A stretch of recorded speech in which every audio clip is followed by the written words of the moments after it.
Kanye wants to be a white man. It's just that simple. Kanye wants to be, or should I say Kanye, wants to be a white man.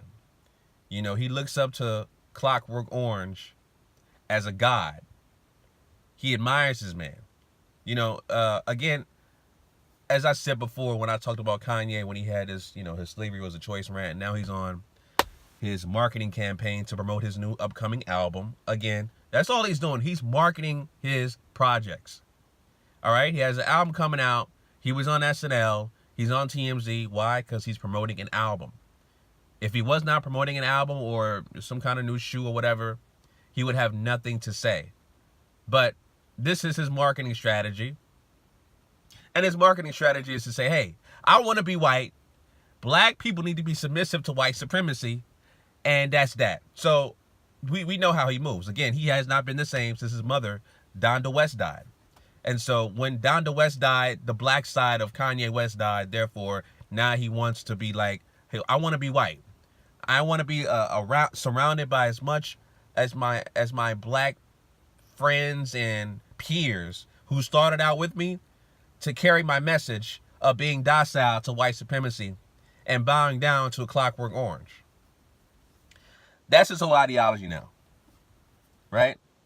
He's talking about, he said amend the 13th Amendment, now abolish the 13th Amendment, which is, we all know 13th Amendment is modern day slavery, right?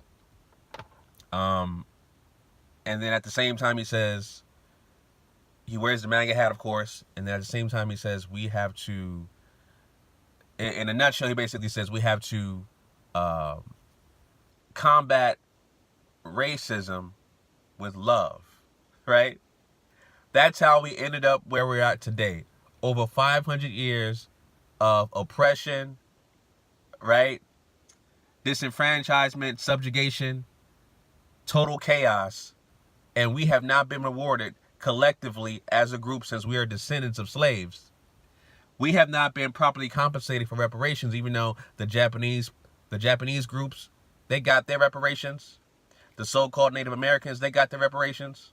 The so-called Jewish community, they got their reparations. They never forget. They didn't combat their atrocities with love. They combated their atrocities with pressure to acknowledge that their ancestry, right, was completely tarnished and they needed to be compensated for their atrocities.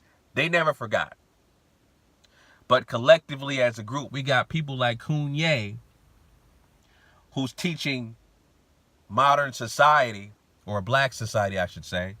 He's trying to teach that we need to forgive, bow down to the white man. We need to be docile to white supremacy. And we need to conquer racism, white supremacy with love.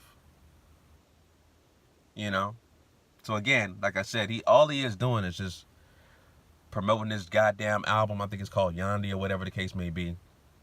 It is what it is. I was just listening to the Breakfast Club take on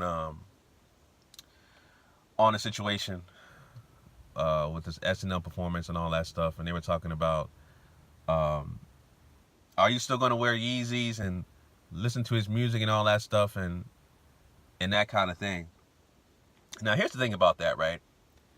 Let's say you don't listen to Kanye's music anymore and you don't buy his products, right?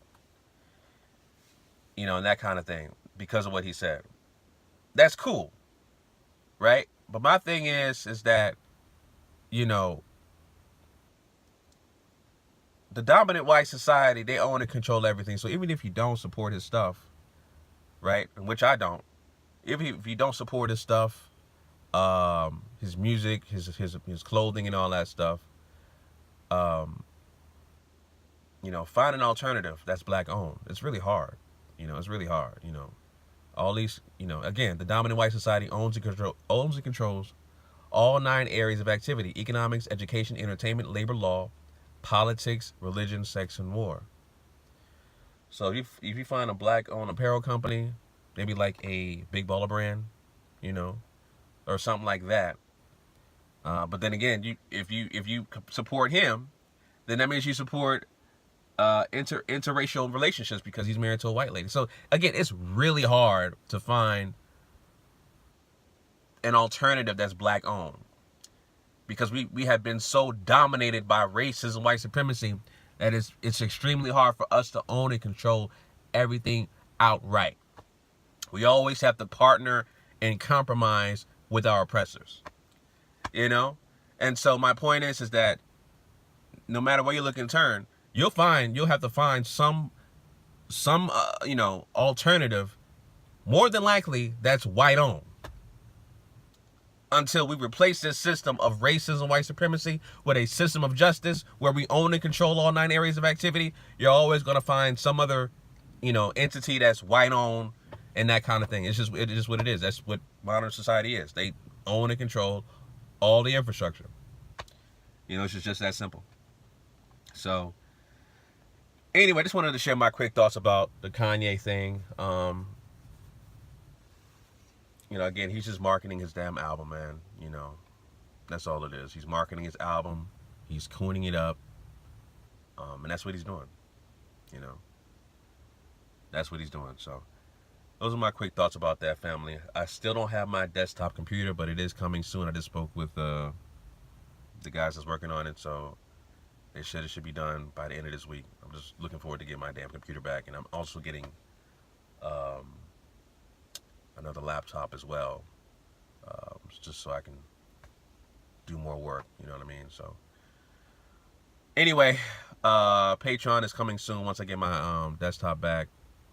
So be on the lookout for exclusive content talking about the black family structure and all that stuff from my perspective, because I lived that. 15 years of marriage to a black woman, black household, black family, black neighborhood, black city. I'm all 100% pro-black. You already know what it is. So anyway, those are my quick thoughts. Leave your comments down below. Chauncey, a.k.a. The Black Separatist, signing out.